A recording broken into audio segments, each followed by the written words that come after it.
Hi friends, வாங்க நம்ம எப்படி எள்ளுருண்டை செய்யறதுன்னு பார்க்கலாம். ரொம்ப ஈஸி. 250 கிராம்ஸ் கருப்பு எள்ளு கொட்டியிருக்கேன் நான். இப்போ அதை வந்து கொஞ்சம் நிதானமாக வறுக்கணும். வெடிக்கிற சவுண்டு கேட்கும் போது நம்ம கேஸ் ஆஃப் பண்ணிடணும். பாருங்கள், வெரி ஈஸி.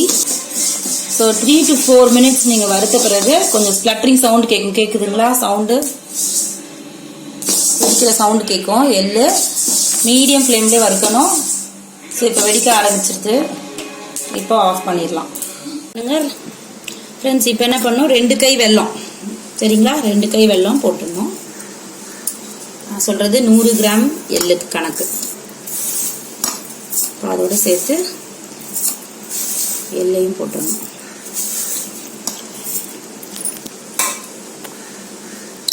ஃப்ரெண்ட்ஸ் பாருங்கள், மீடியமாக கிரைண்ட் பண்ணியிருக்கேன் நான். ரொம்ப ஃபுல்லாக 100% பண்ண வேண்டாம், ஒரு 80% கிரைண்ட் பண்ணிக்கலாம்.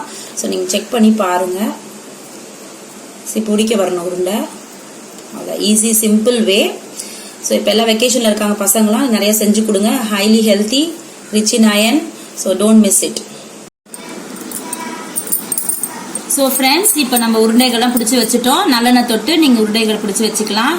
ஸோ நாளைக்கு வந்து வைகாசி மாதம் சங்கட சதுர்த்தி வருது. ஸோ எல்லாருமே அழகாக இந்த மாதிரி எள்ளுருண்டை செஞ்சு நம்ம விநாயகருக்கு வழிபடணும்னு நான் கேட்டுக்கிறேன் எல்லாரையும், சரிங்களா? ரொம்ப விசேஷமான நாள் நாளைக்கு. நம்ம எப்படி விநாயகர் சதுர்த்தி கும்பிடுறோமோ அந்த அளவுக்கு விசேஷமான நாள் நாளைக்கு. ஸோ மறக்காமல் ஃப்ரெண்ட்ஸ், நாளைக்கு செஞ்சு சாமிக்கும் படைச்சு நீங்கள் எல்லாருமே சாப்பிடலாம். தேங்க்யூ.